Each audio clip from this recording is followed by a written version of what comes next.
So the idea with Taylor's theorem really is that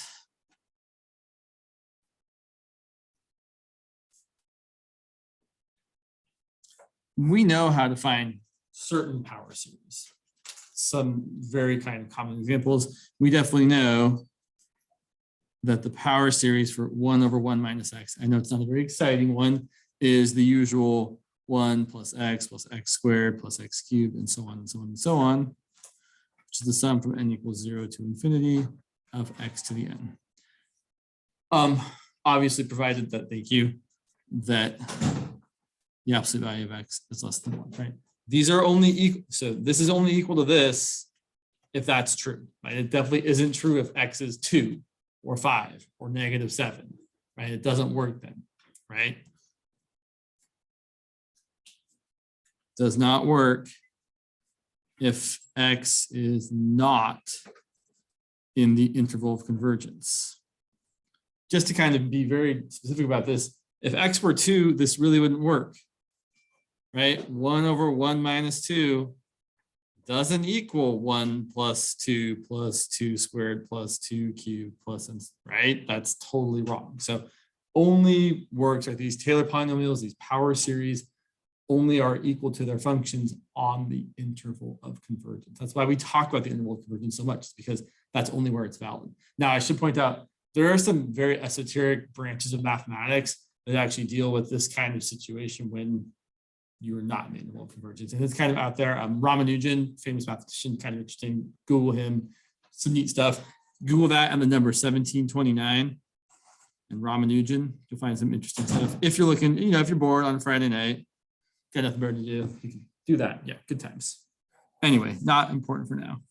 So, but the idea here is that we want to be able to find a power series for any function, not just ones that are easy, like 1 over 1 minus x, or you could totally do something like, for example, x over 1 minus x squared would also be pretty easy to deal with. It would be x times 1 over 1 minus x squared, and then it would be x times 1 plus x squared plus x cubed plus so on and so on and so on. And you would write that as the sum from n equals 0 to infinity of x times x squared to the n, which would then just be x to the 2n plus 1. So there are some very kind of nice ways of getting power series for things that look familiar. And a lot of the time, half the battle is trying to make the function look like 1 over 1 minus x, or 1 over 1 minus something, or something times 1 over 1 minus something, right? Often, a lot of the time, that's the way you're actually going to find power series for something, is by using tricks, not by using the lengthy Taylor formula. But sometimes our tricks don't work. We run out of steam, we don't get there, something looks awful. And so there is a more algorithmic way of doing this. So Taylor's formula says that the function f of x is equal to the sum from n equals 0 to infinity, thank you, of the nth derivative of your function evaluated at, some people use c, some people use a. I'm going to use a because I think the book uses a. The nth derivative of your function evaluated at a divided by n factorial times x minus a to the nth power. And then you can write out the terms, right? This would be f of a plus f prime of a over 1 times x minus a. This could be a little higher here. I feel like I'm hunching over here. It's not good for your back. You should stand up straight. Plus f double prime of a, because your symptoms are divided by 2 factorial times x minus a squared, and so on and so on and so on. Thanks. So one way, or I should say another way of finding the power series, also known as the Taylor series, for a function is to throw this formula at it, to try and find the pattern for your coefficient of the nth term, which is c sub n equal to the nth derivative at your center divided by n factorial. A couple notation things. If the center is 0, which most of the time is, like not always, there are definitely functions they're not centered at 0, like natural log of x, for example. But a lot of the functions we're going to deal with do have a center that is 0, and we often just say that those are called Maclaurin series. Not for any good reason other than the guy Maclaurin probably found them, and then the guy Taylor was like, well, there's a more general version, so we're going to call it this. But it's kind of like how in 21A, you learn about the mean value theorem and also Rolle's theorem. Rolle's theorem is just like a special case of the mean value theorem. Same idea. Maclaurin series is just a special case of the Taylor series when we're centered at 0. So don't worry if someone says one thing versus the other. So we can, for example, find a Taylor series for what's what we'll look here. Apologies. Actually, not this.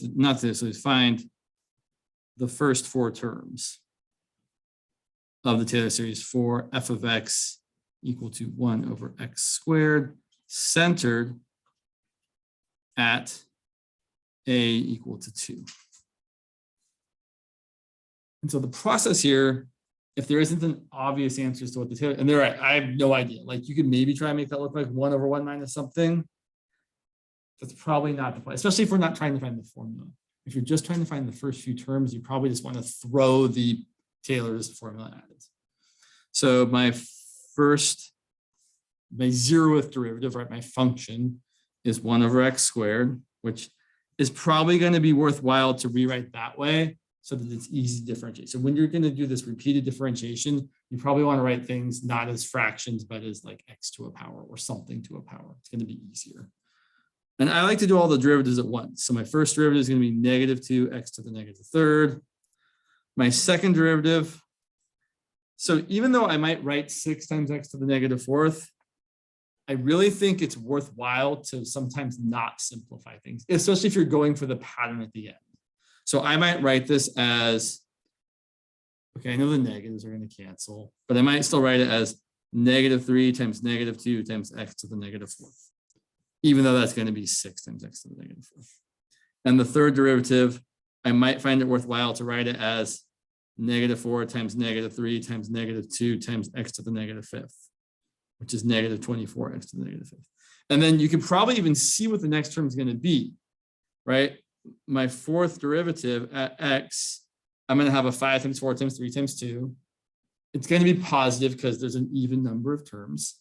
So I'm going to get a, well, 5 times 4 times 3 times 2 times 1 doesn't change it, right? You can always throw in the 1 for free. That's a 5 factorial. And it's being multiplied by x to the -6th. So if you were looking for the nth term formula, not simplifying the terms as you go along actually is usually beneficial. It's going to help you see what you're looking for. At least it helps me. So then if I plug in the center 2, f of 2 is 1 over 2 squared.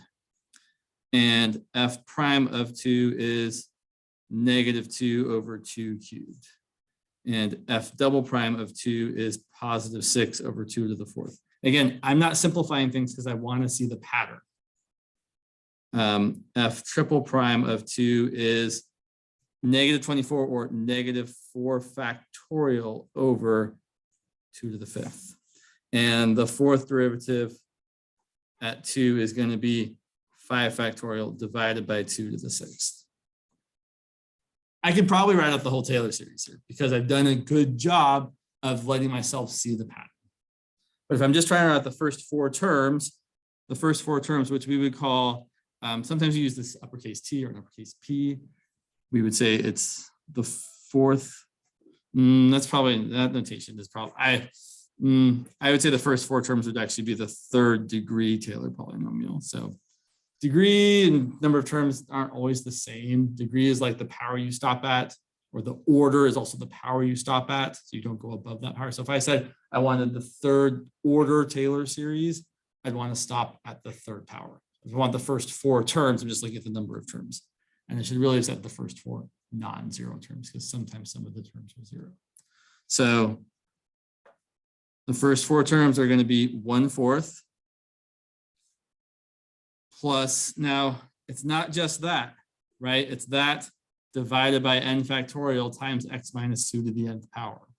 So I'm going to have a -2/2 cubed divided by 1 factorial times x minus 2 to the first. And I've run out of room, of course, because I didn't plan well. Plus, my next term would be 6/2 to the fourth divided by 2 factorial times x minus 2 squared. And my fourth term, 1, 2, 3, 4, would be that -4 factorial over 2 to the fifth divided by 3 factorial times x minus 2 to the third. I didn't simplify my terms, which is okay, because it's letting me see probably what the nth term would be. So if I actually wanted to write out what the function was, centered it to, well, thank you. Let's go to the next page because I'm kind of running out of room here. It looks like if I kept going in this direction, that the nth derivative would be n plus 1 factorial, x to the negative n plus 1. And what am I missing?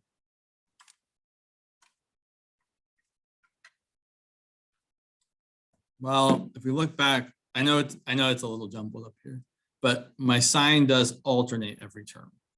So I also need a -1 to the n or a -1 to the n plus 1. And the way I'm going to check that is just by plugging in. If I plug in 0, -1 to the 0 is 1, and the first term is positive. If I plug in 1, -1 to the 1 is negative, and my next term is negative. So I'm sure that that's the right way to do it. That's always what I do. I just check it, and then if it's wrong, add 1.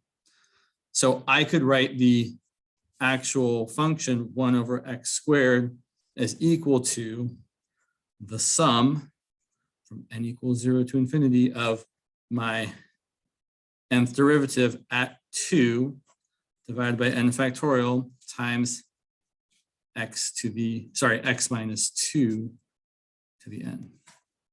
Now, that's what I'm going to get, but I actually need to figure out what that is. So if I plug in 2, my nth derivative at 2 is going to be n plus 1 factorial times 2 to the negative n plus 1 times -1 to the n. And then if I divide that by, this is one of the reasons we talked a lot about why n plus 1 factorial over n factorial works out the way it does, because it comes up a lot in this context. If I divide this by n factorial to get, sorry, I'm all over the place. To get this part right here, I'm going to get n plus 1 factorial over n factorial times 2 to the negative n plus 1 times -1 to the n. And oh, look, this part here reduces to just n plus 1.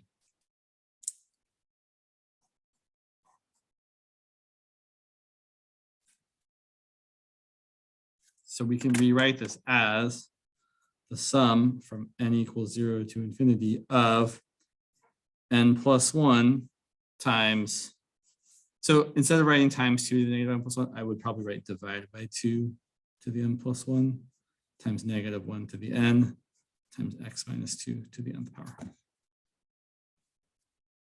And then you could, if you wanted to, write out some terms.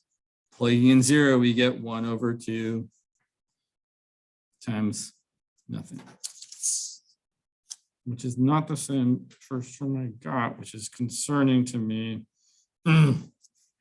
So it's always, so I should point out, sometimes your first term doesn't work out. Yeah. I was about to say, like, or maybe I made a mistake. It might be n plus 2. Let's check and see. Oh yeah, you're totally right. Right, because yeah, good catch. Yeah, because that power was 1 bigger than that. So that should be a plus 2. Okay, so that should actually be a plus 2, a plus 2. So that's, but it is good to check, right? Checking, we saw we made a mistake. We look back. Well, someone looked back and saw, oh yeah, that should be an n plus 2. And then our first term is in fact a 1/4 times x minus 2 to the 0th, which doesn't change anything. And then the next term would be if you plugged in 1, you're going to get 2 over 2 cubed times -1 times x minus 2 to the first, which is definitely our second term, and so on and so on and so on. So it does work. It's kind of cool. The takeaway from this process, I would say, is if you have to use Taylor's formula, which hopefully most of the time you won't have to. Most of the time people don't want you to have to use Taylor's formula. But if you have to use it to find the pattern, it's usually a good idea to not simplify your expression, because you're going to have a better chance of seeing what the pattern is.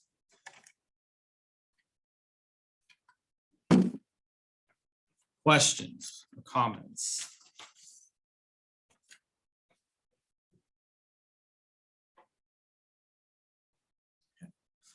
Anything else I want to say here? Not really. I suppose we could talk about the interval of convergence.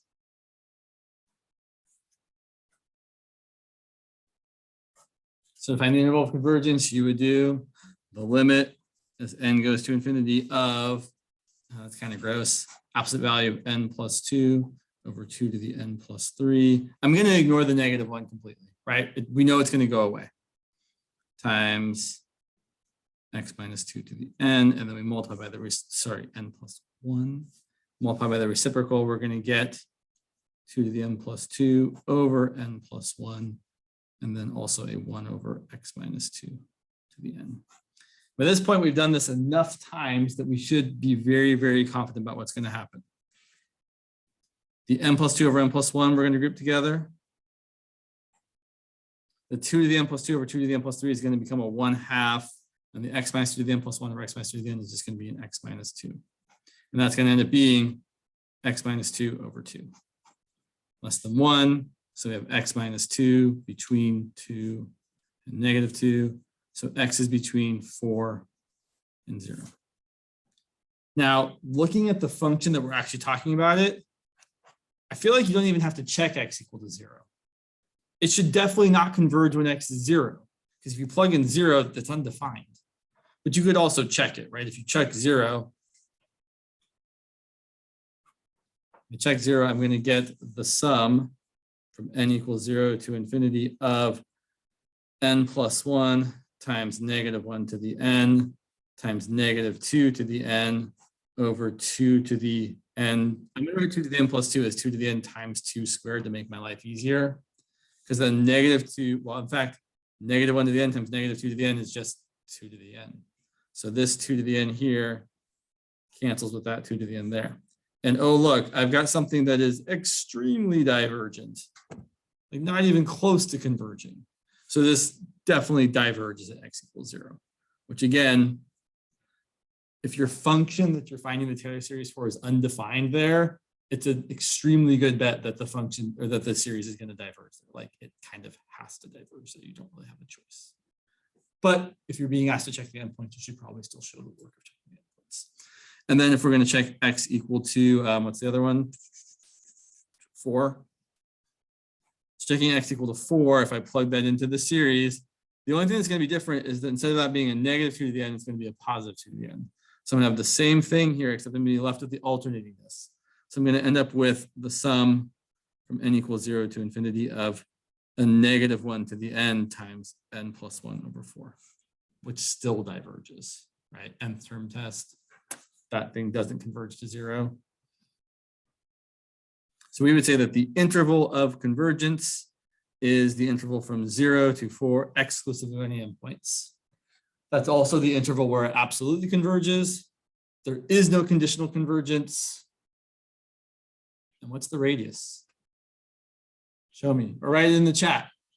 What's the radius of convergence for this series?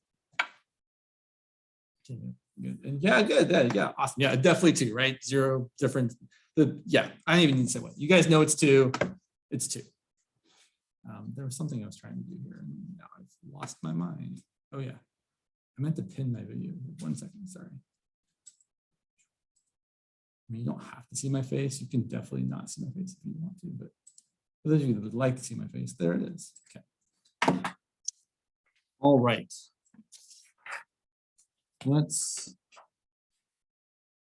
Sure. So really what I want to say next is there's a couple series you should be aware of. I can think of 3 for sure, maybe a couple more after that. So here are 3 series you should know. I don't really want to derive them because they're kind of a pain in the, well, it's not that they're pains, you've probably seen it already, but well, let's just talk about it. The series for e to the x actually is not terrible to derive. So e to the x centered at 0, aka the Maclaurin series for e to the x. Well, okay, we can derive this one. What's my first derivative? What's my second derivative? Oh yeah, all the derivatives. So this is an exceptionally nice one because every derivative is just e to the x. And if you're plugging in 0, every derivative evaluated at 0 is just going to be 1. Which makes finding the Maclaurin series really, really easy. We're going to say that the Maclaurin series for e to the x is the sum from n equals 0 to infinity of your nth derivative evaluated at 0, which is 1 every time. That's the pattern. It's 1, 1, 1 every time, divided by n factorial times x minus 0 to the nth power, or x to the n over n factorial. That is the Taylor series for e to the x, and I strongly recommend memorizing that fact. It's going to come up enough that you want to. So that's going to equal 1 plus x squared over 2 plus x cubed over 3 factorial, etc. I will point out, just so you guys know, people don't usually write the factorials for the first 3 terms because 0 factorial is 1, 1 factorial is 1, and 2 factorial is 2. So we don't write the factorials there because they're not necessary, but they are still there.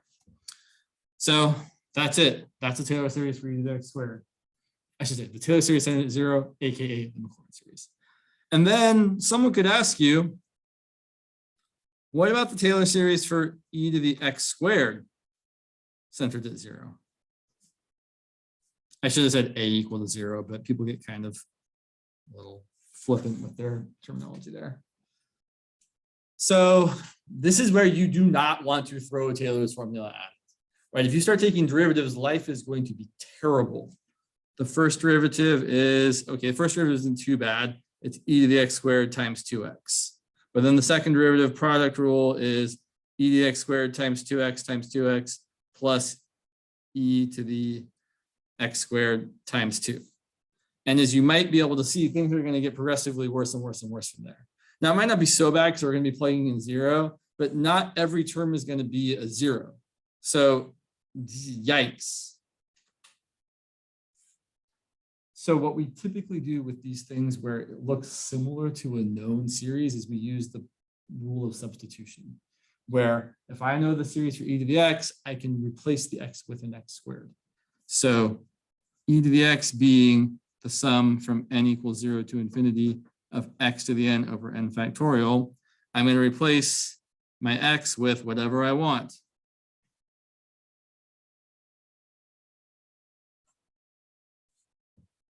In this case, an x squared. Totally valid. Definitely works. The other thing you might want to know about this series, because it is an important fact, is its interval of convergence. So, ratio test one more time. He confidently uses this small area of the paper here. So, for the interval of convergence, we're going to do the limit as n goes to infinity of that. So it's going to be x to the n plus 1 over n plus 1 factorial times n factorial over x to the n. Okay, so limit as n goes to infinity of the absolute value x to the n plus 1 over x to the n is just x. N factorial over n plus 1 factorial gives us an n plus 1 in the denominator. And this is where people, when I first saw this, like the first time I was like, really? that seems kind of, I don't know. I was not very convinced about this fact in the beginning, but we have to remind ourselves that X is a real number.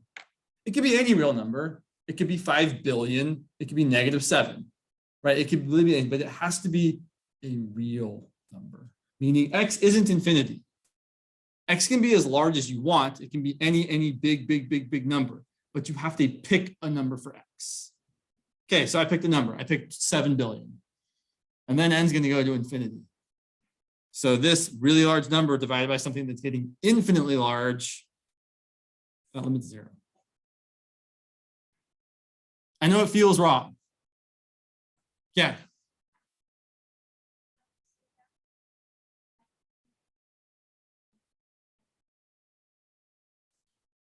Oh, I'm sorry. I'm specifically looking. I was looking at this one here.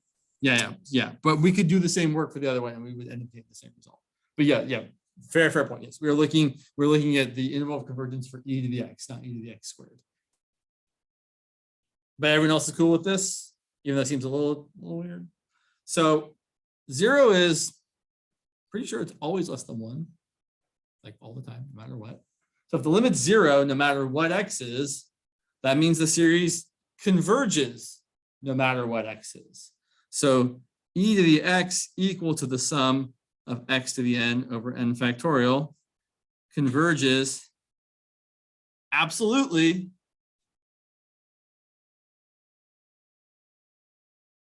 everywhere,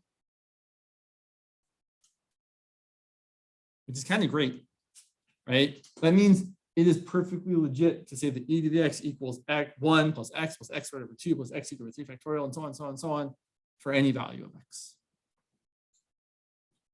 And the same is also true for e to the x squared. You could show in a similar way that the interval of convergence for e to the x squared would also be everything.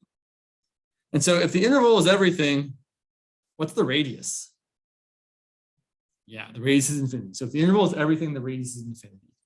If the interval is one single point, which is annoying but happens sometimes, your radius is 0. Okay, there's 2 other series that I think that are worth knowing. Well, there's a lot that are worth knowing, but there's 2 others specifically that you should know so that you can manipulate them. They are sine of x and cosine of x. And the nice thing about sine and cosine, oops, you might want to see that, is that I kind of think of them, now it's not perfect. Well, it is perfect if you talk about Euler's theorem or Euler's formula later, but there's this kind of idea that the parts of sine and cosine put together give you e to the x. And e to the x has all the pieces of sine and all the pieces of cosine in it, just not the right signs. So I know I said I didn't want to do it. What time is it? We got enough time. Okay. So let's derive sine and then we'll talk about cosine. So, okay. So we need the derivatives of sine. I know, it's no fun. The derivative is cosine. The second derivative is negative sine, and so on, and so on, and so on. And then it repeats, right? We do the first 3 derivatives, and then the 4th derivative gets you back to where you started. Okay, so then if I'm centering at 0, f of 0 is 0. F prime of 0 is 1. F double prime of 0 is 0. F triple prime of 0 is -1. So every odd derivative is either +1 or -1. So if we start writing out terms, the sum from n equals 0 to infinity of the nth derivative evaluated at 0 divided by n factorial times x minus 0 to the nth power. So every even power of this is going to end up having a 0 coefficient. Or in other words, I'm not going to get any even powers, which if we remember that sine is an odd function, should seem reasonable. Odd functions, literally any odd function that you can write as a Taylor polynomial should only have odd powers in it. It's kind of neat. So this is going to end up being, so let's see, the first, I'm going to get a 1 times x over 1 factorial. Second term is 0, and then the third term is going to, well, I should say the first term is 0, the second term is this, the third term is 0, the fourth term is minus 1/3 factorial times x to the third. The next term is 0. The next term after that would be plus 1/5 factorial times x to the fifth. And we start to see the pattern emerge. Typically, this is written as the sum from n equals 0 to infinity of x to the 2n plus 1. So we get every odd power. We want the denominator, or we want the beginning of the factorial to match the power. So we should be dividing by a 2n plus 1 factorial times a -1 to the n. Or is it n plus 1? Let's check. If I plug in 0, the first term is positive. Yeah, that works. So really, I'm never sure what it's going to be. I really just like check, start with n, check. If it's wrong, add 1 to it every time. And then you could do the same work for cosine, or you could take the derivative. So sine of x is equal to this mess, x minus x cubed over 3 factorial plus x to the fifth over 5 factorial, et cetera, forever and ever and ever. And if you take the derivative of that, that's equal to cosine x, and it's equal to the derivative of this, which is 1 minus 3x squared over 2 factorial plus 5x to the fourth over 5 factorial minus 7x to the sixth over 7 factorial. But that's really equal to, sorry, that's a 3 on the there. Apologies. 3 over 3 factorial. Oh, question.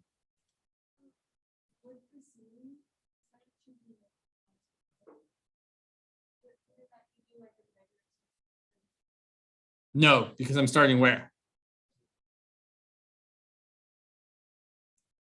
Starting at 0.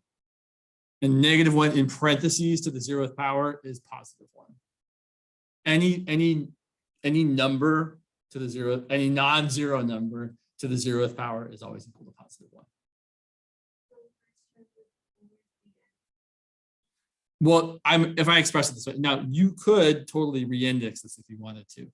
You could rewrite it as the sum from n equals 1 to infinity of x to the 2n minus 1 over 2n minus 1 factorial times -1 to the n plus 1, or n minus 1 if you wanted to. That would also work just fine.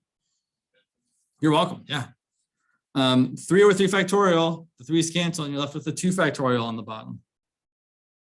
And 5 over 5 factorial, the 5's cancel and you're left with a 4 factorial on the bottom. Oh, look, this is exactly what we know cosine is as a Maclaurin series. It's the sum. I'm going to write it the usual way from n equals 0 to infinity of x to the 2n over 2n factorial times -1 to the n. So I would encourage you to memorize this. Yes, it's also good to know how to write it as a sum, but this to me is more useful.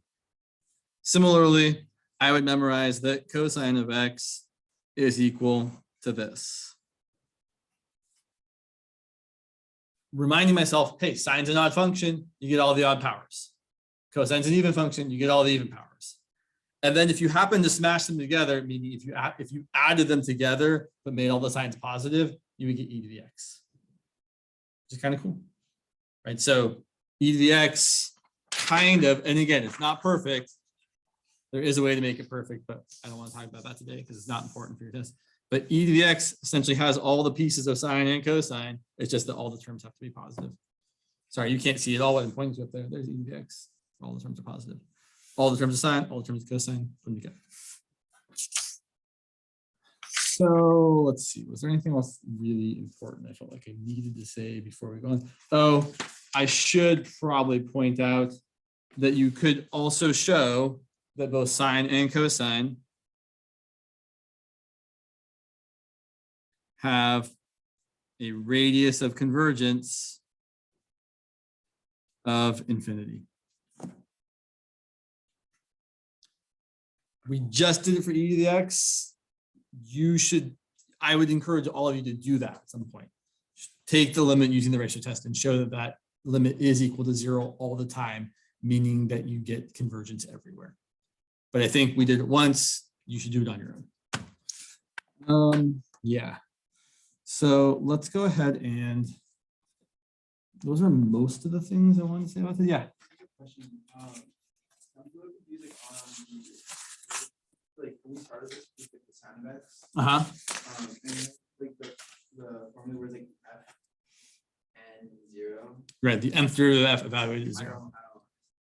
So this is where so we are given. Well, we're actually not given. So here is Taylor's formula. Taylor's formula says that for any function, well, for any function where it works, there's this whole, I think section 10.8 or 10.9, where you talk about like when Taylor's formula actually works and when it doesn't.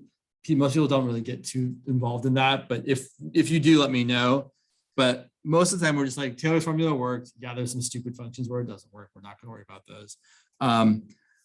This is Taylor's formula. It's the sum from n equals 0 to infinity of the nth derivative evaluated at whatever a we have picked, the center, divided by n factorial times x minus a to the n. So what we're doing is we're saying, well, I'm going to take that formula and I'm going to say that f of x is sine of x, a is 0, and then I'm just going to throw that formula at it. But I feel like your question is, and it's a valid one, is why does that formula even work? Which is a fair question. Why does this work? Well, okay, yeah. So here's why it works. If we write this out, okay, we should go the long way. So let's say that we know that we can write our function as some power series. The question becomes, how do we find those coefficients? And the answer is, well, the answer is, first of all, the function has to be infinitely differentiable. Meaning you have to be able to take as many derivatives of the function as you want. So with that in mind, so note f of x must be continuous and all of its derivatives must exist.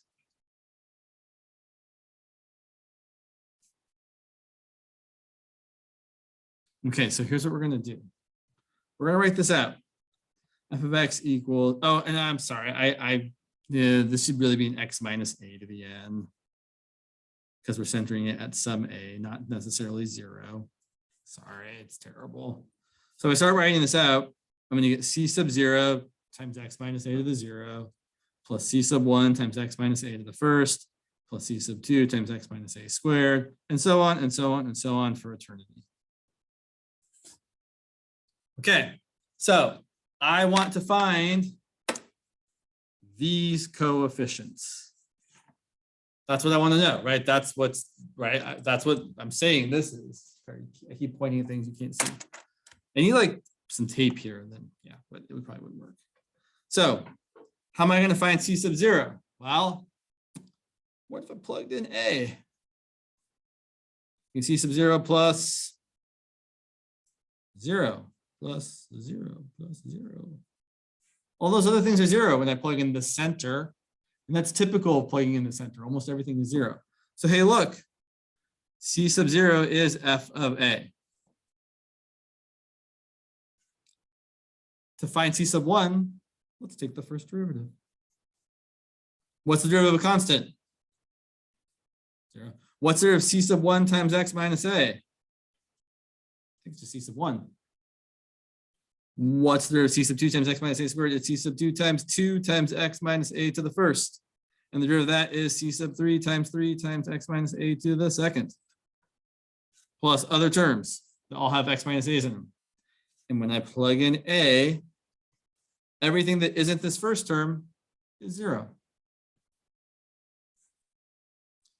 Okay, it might not be super obvious yet. It's not super obvious yet. It's not even no might about it. Let's continue on. So I take the next derivative, f double prime of x. That derivative that's going to be 0. Derivative that's going to be c sub 2 times 2 plus c sub 3 times 3 times 2 times x minus a to the first. Okay, I probably should have written more terms. The next one would be c sub 4 times 3 times x minus a squared, and so on and so on and so on. And then if we plug in a, f double prime of a is c sub 2 times 2. The other terms are 0. So it looks like the c sub 2 is f double prime of a divided by 2. I'm going to give you one more, and then we're just going to say it is what it is. We take the next derivative. That's going to be 0. Derivative, that's going to be c sub 3 times 2 times the derivative, that's 1. The derivative, that's going to be c sub 4 times 3 times 2 times x minus a to the first. And the rest of the terms are also going to have x minus a's in them. So f triple prime of a is c sub 3 times 3 factorial. So c sub 3 is equal to the third derivative at the center divided by 3 factorial. And it's not too big a leap to see that if I take the next derivative, the fourth derivative at a, it's going to be c sub 4 times 4 factorial. And we're going to get c sub 4 equal to the fourth derivative at a divided by 4 factorial. And so we can see with all this work that, oh, it looks like the nth coefficient is going to be the nth derivative at a divided by n factorial. And that's where Taylor's formula comes from. So we can say that f of x, which we said way back here, was equal to this. Well, now we can fill in those c's and say that f of x is really c sub 0, which is, sorry, f of a. I didn't give myself enough room. I was hopeful and it was wrong. So I'm trying to be like, see all the things and I keep like doing the wrong thing. I'm sorry. So yeah, okay, it's not going to work, James. Just live with it. So f of x is going to be our c sub a, which I'll just look at myself. Fine. C sub 0, which was f of a, and then our c sub 1, which was f prime of a times x minus a, and then f double prime of a over 2 times x minus a squared plus f double prime of a over 3 factorial times x minus a cubed. Right, we found all those coefficients, but that's exactly what Taylor's formula says they are.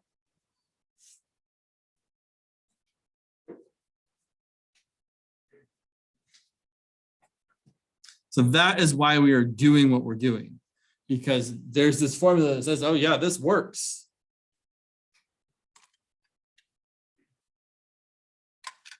Now, the hard part about Taylor's formula is that if you're actually trying to use it to find the pattern for the nth derivative at a divided by n factorial, it can be sometimes nearly impossible. There are some things that are just super, super gross. There are other things that are perfectly fine. But what I would kind of encourage is you want to kind of use a mixed attack, meaning if you're given a function and you're asked to figure out what it is as a power series, try to look for something that looks familiar. If you see something that looks like something over 1 minus some stuff, you should be trying to write that as something times 1 plus your stuff squared, right? Recognizing that that looks very oh, Jesus, holy smokes, I'm sorry. You should be trying to write that like that, because you're like, oh, I just have something times 1 over 1 minus my ratio, essentially. And that's equal to something times 1 plus my ratio squared. You can have lots of weird stuff there. X squared, 1 minus x to the 4th, right? It could literally be whatever you want, as long as you make it look like 1 over 1 minus something. Or if you have, right, sine of x cubed minus 1. Well, great. Throw that into x for the formula for sine of x. That's going to be the sum from n equals 0 to infinity of not x, but x cubed minus 1 to the 2m plus 1 over 2n plus 1 factorial times -1 to the n. Right? You can take known formulas and manipulate them if you remember what they are. But then you might get something janky like, where'd you go? Made up something specifically weird just for this situation. Something like this. Something like let's use a new piece of paper, James. What if you, and then, yeah, I know I've taken a long path to get us where I thought we were going to be. Something like f of x equal to 3x minus 2 over 2 minus x. This doesn't look like anything I've seen. Right? This looks a centered at 0. They typically, you do need to be told where it's centered at. So the word I didn't write are find the Taylor series or power series, whatever words you want to use. Okay, well, that doesn't look good. So let's start throwing the formula at it.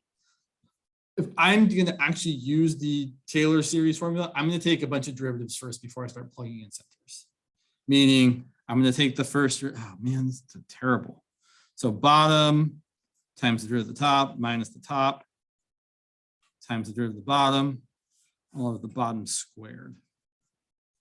And if I simplify that, I get, let's see, 6 minus 3x plus 3x minus 2, all over 2 minus x squared. Oh, look, those cancel. I get 4 over 2 minus x squared.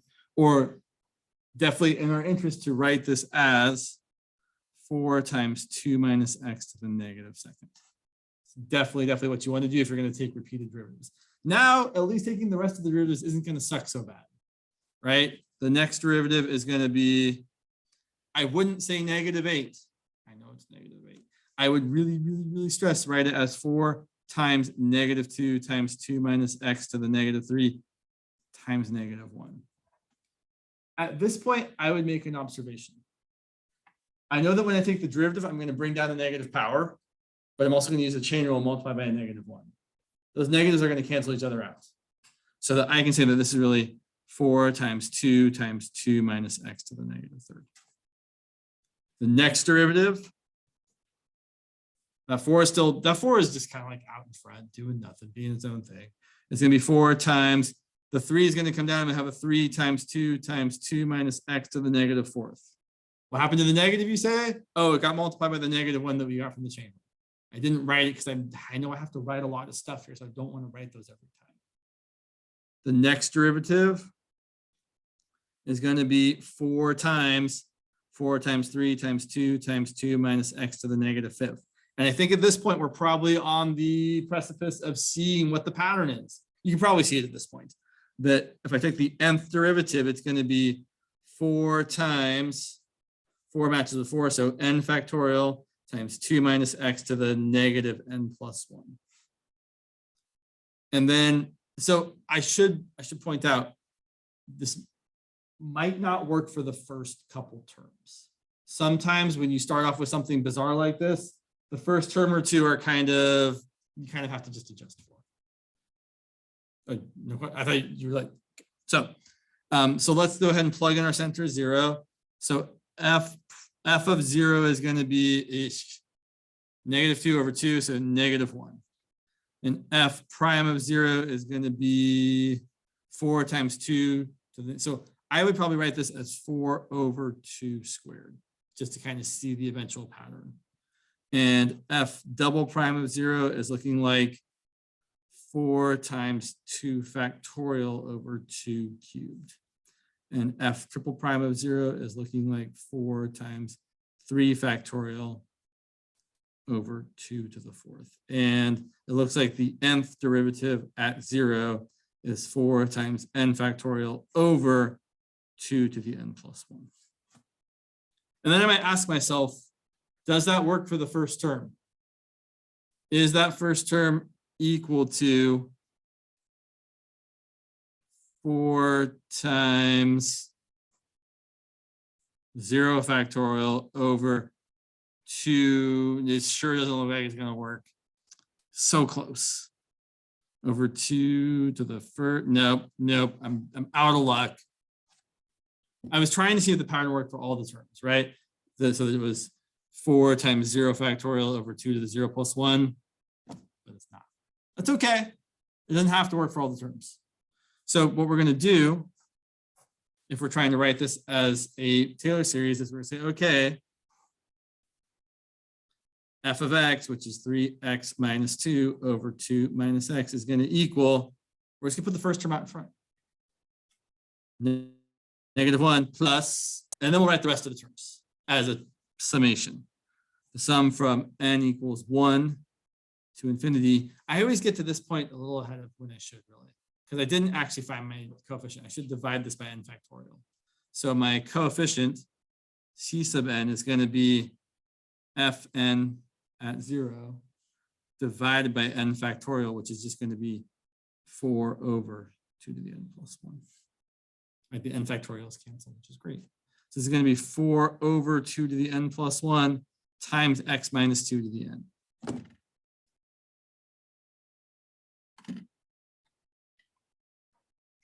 So sometimes you have weird things that you just can't do something nice for.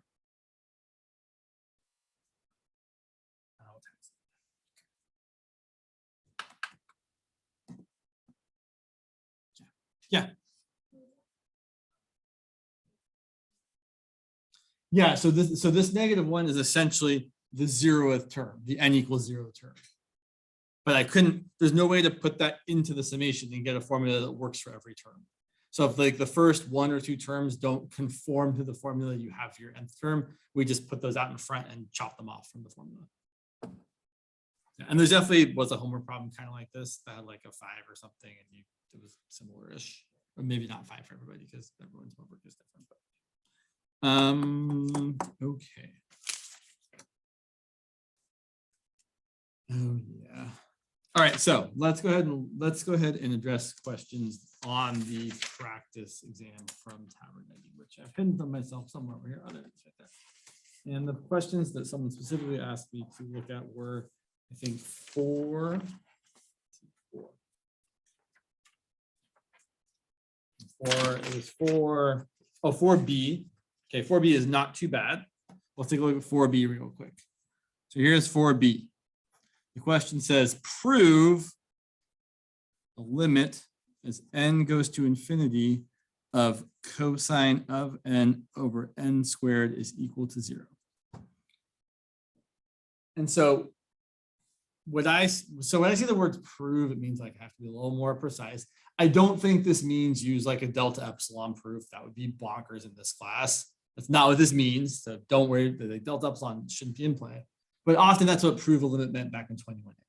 Here, typically what prove means is probably like use the squeeze theorem or something like that. Definitely, if you see a limit to infinity with cosine or sine, it's a very, very good bet that the squeeze theorem is what you should be looking at. So here's what I would do. 1, we know that cosine of n is between -1 and 1, for sure. And then we can divide everything by n squared.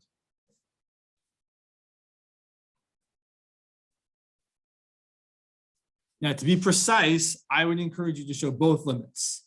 Now, observe that both the limit as n goes to infinity of 1 over n squared equals 0 and the limit as n goes to infinity of -1 over n squared is equal to 0. Well, then, since the limit of that's 0 and the limit of that's 0, we can say by the squeeze theorem, we must get that the limit as n goes to infinity of cosine of n over n squared is 0. There's no other choice. So limit to infinity paired with a sine or a cosine doesn't always mean squeeze theorem, but often means squeeze theorem. Yes, I could definitely show 4A as well. Questions about this one though before we move on to 4A? It would be the same proof if it was sine. Yeah. Another, so let me just one sec. Let me point out, someone might ask this question in a slightly different way. So you all should be able to do the same sort of work to prove, it's not as good a question because it's not a limit to infinity, but you could be asked to prove that the limit as x goes to 0 of x times sine of 1 over x squared is equal to 0. That's also a squeeze theorem problem. It's not as applicable though, I feel like, because most of this is all talking about n going to infinity, not going to 0. So I wouldn't spend too much time thinking about that. Question. Yeah, I'm kind of wondering, it's about the integral test. So like after you find out it's decreasing positive and So it's an integral test or alternating series test? Okay, I think it has to be positive, decreasing, and continuous. Yeah. If you get the integral and it turns out equal to 0, does that mean it's converted to 0? No. Okay. If the integral is equal to 0, which it probably isn't, because if the function's positive, it's very hard for the integral to be 0. But if the integral were 0 or 5 or any finite positive number, you're almost guaranteed for it not to converge to that. The integral and the series both have the same behavior, but I can't imagine a time when they would converge to the same value. So finding what the integral converges to is almost never what the series converges to. Okay. So I should point out, if you're being asked to find what a series converges to, that should be a big clue that you either have what's one option? Geometric series, that's hopefully the most likely option. What's another option? Telescoping series. And then there's a third garbage option, which is there's a homework problem where it's like show that the sum of n squared over 5 to the n equals something by doing like a derivative and multiplying by x and then another derivative multiplying by x and then plugging in 1/5. I can't imagine you'd be asked that kind of question on test, but technically you can show what that converges to as well. But typically if you're asked to find what a series converges to, you should be almost 100% confident it's either geometric or telescoping. So if it's not obviously geometric, it's probably telescoping. And if it's not obviously telescoping, it might be telescoping after you do a partial fraction decomposition. So like this series here, sorry, we'll get to the other question, but I could totally say, if I was trying to be a little devious writing a test question, I could say, all right, find what this series from n equals 1 to infinity of 1 over n squared plus 4n plus 3 converges to.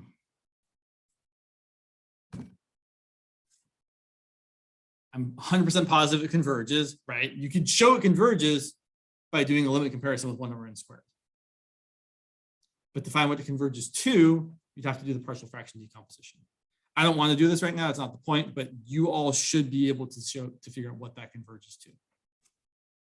Okay, but let's go back to question 4a, and then there was 3b, and then 9d, I believe was the other, 9d, yeah, okay, 9d. 9d is not too bad, it's just understanding what's happening there.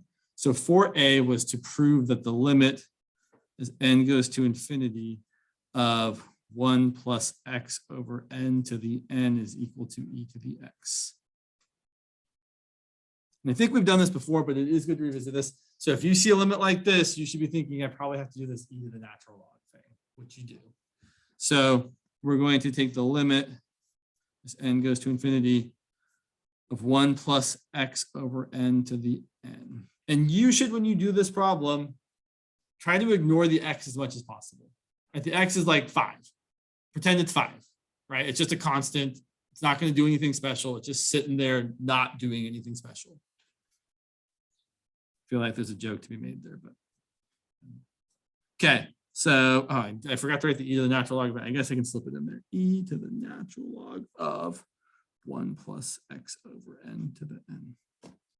And then we're going to bring the n down in front, and then down below is 1 over n, so we can use L'Hopital's rule. I think it's perfectly acceptable to do those 2 steps in one if you are comfortable with that. So we're going to have e to the natural log of 1 plus x over n over 1 over n. Now is a good time to remind yourself that the derivative of 1 over n is the derivative of n to the minus 1, which is negative n to the minus second, or if you prefer, negative 1 over n squared. I don't care which way you write it. Whatever is best for you, just so you can see what's going to happen. So using L'Hopital's rule with the biggest equal signs I've ever written, we're going to get the limit as n goes to infinity of e to the derivative of the top.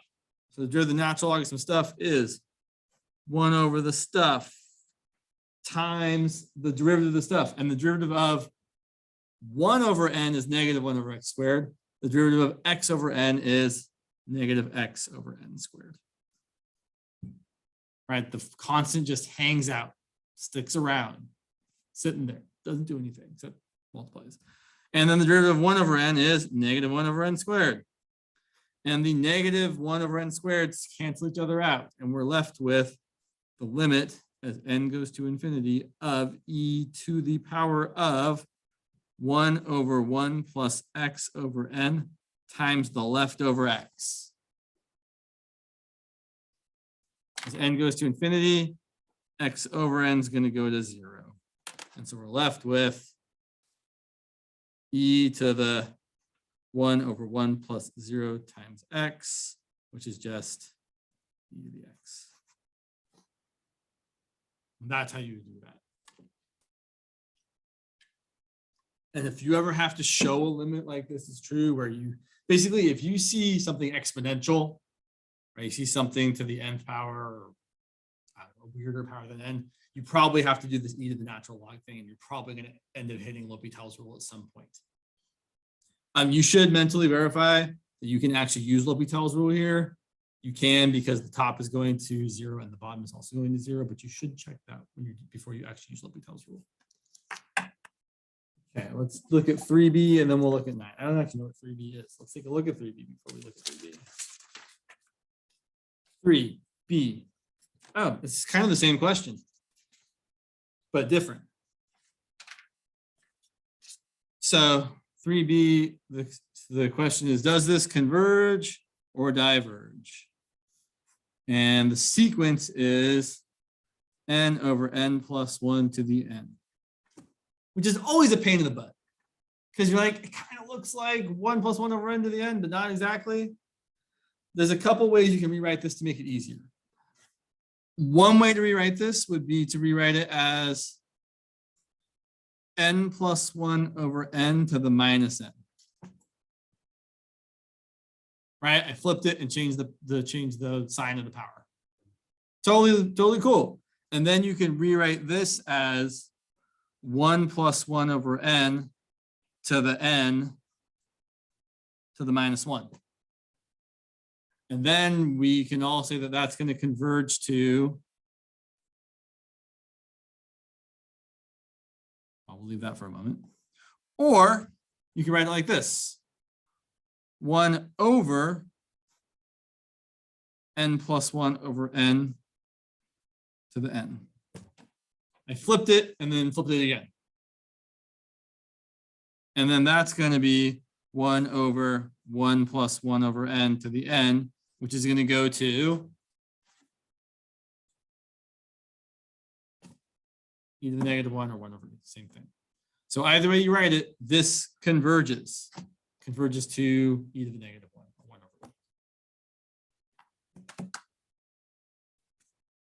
over. Okay, and now, number 9. Where'd you go? Test. So number 9, we have to be a little bit careful about what they're actually asking us for.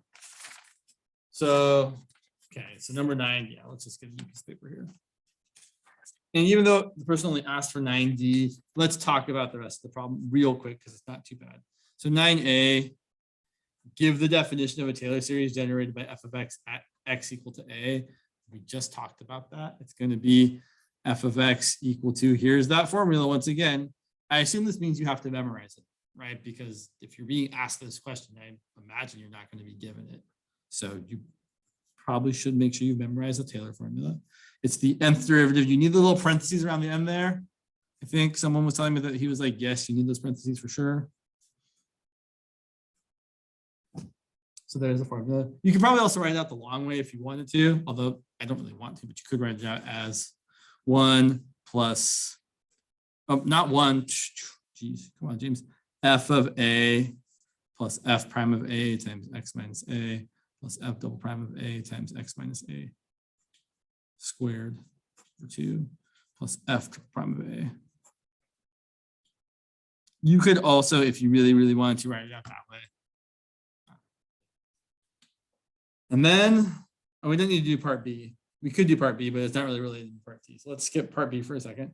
Part C, find the Taylor series of f of x equal to 5 cosine of pi x centered at or about equal to 0. And this is exactly an example of a question where the expectation is not for you to use Taylor's formula. The expectation is you know what cosine is. You can manipulate it to be this. So we know that cosine of x is the sum from n equals 0 to infinity of x to the 2n power over 2n factorial. And then I'm forgetting the minus 1 to the end. So then cosine of pi x, I'm just replacing each x with a pi times x. That's going to be the sum from n equals 0 to infinity of pi times x to the 2n over 2n factorial times -1 to the n. And then if I want to multiply it by 5, I would probably just put 5 on the outside, to be honest. I would say that 5 times cosine of pi x, it doesn't actually matter where you put the 5. I would write it like this. It's 5 times that same thing. But you can certainly write it on the inside if that's your preference.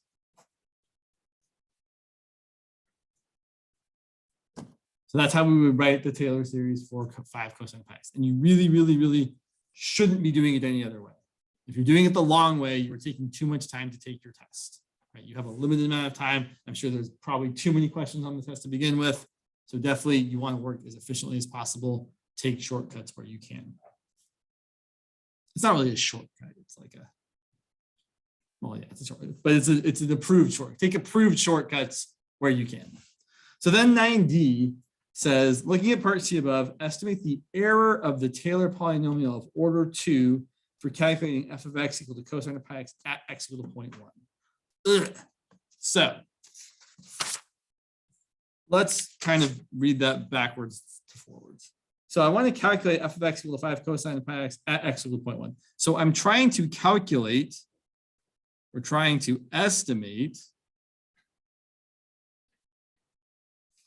f of 0.1, which is going to be 5 times cosine of pi times 0.1. I'm going to get real tired writing that decimal. I would much rather write that as 5 times cosine of pi over 10. Doesn't really matter. It's probably not really worth mentioning, but yeah.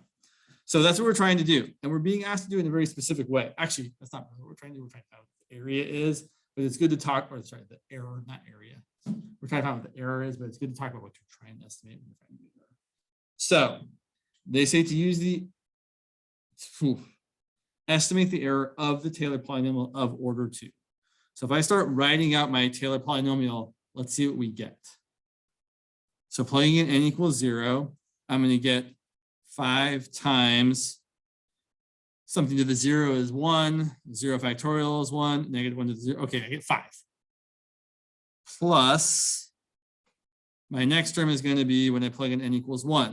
I'm going to get 5 times pi x squared over 2 factorial, which is 2, times -1. And my next term is going to be 5 times pi x to the 4th over 4 factorial times -1. Sorry, how did I jump from 2 to 4? Because I'm not paying attention. Because well, no, that's not true. I did not. What did I do there? I jumped from 1 to 2. Sorry, I get ahead of myself. So this is n equals 0. This is n equals 1. This is n equals 2. Which, yeah, we're cool. Okay.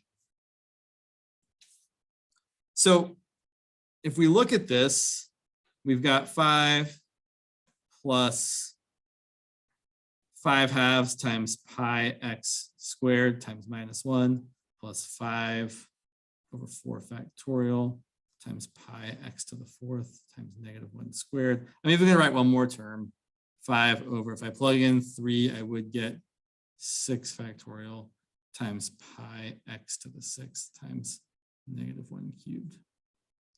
Okay, so here's, oh, question. Well, that's what I'm addressing right now. Yeah. So here is our Taylor polynomial of order 2. And here is the remainder. So if I'm trying to estimate this, my estimate is going to be the Taylor polynomial of order 2 evaluated at 0.1. So my estimate is going to be 5 plus 5/2 times pi times 0.1 squared times -1, which I should have just written as 5 minus 5/2 times something, but okay. And the question now that we're, so circling back around finally to the question that's actually being asked, we're trying to estimate the error of the Taylor polynomial of this. So there's our Taylor polynomial of order 2 evaluated at 0.1. And we want to estimate the error. Yeah. First, the very first one, would that be considered order 0? And so order 2 would then actually. So the order is always a pain in the butt. So when you hear the word order, what you should think is that's the highest power I should go to. It's not the number of terms, although it often is the same as that. It's not always necessarily the degree, because for example, just as a quick aside here, if I said my Taylor polynomial was, I don't know, let's just pick the sine one. Let's say my Taylor polynomial was like x minus x cubed over 3 factorial plus x to the 5th over 5 factorial, and I wanted the Taylor polynomial of order 2, it would be x. How dumb. But it is. You can't go higher. You can't go to a power that's higher than what your order is. So the order, you should think of the order as the limit on how high the power can be. So if I say order 2, 2 is the highest power I can get. I have to stop before I go any higher. So if I said order 2 here, I get none of the stuff after x because they're all powers that are too high. It's a really good question. It's honestly something that's thrown me off for a while. So I was like, but this is the way I've come to think of it, is you just can't go higher than that power, whatever the order is. So here's what's great about alternating series. The error can always be estimated by just the first term of the remainder part. So the error is actually equal to this. Here's my error. It's all these terms. I really don't want to write them all out.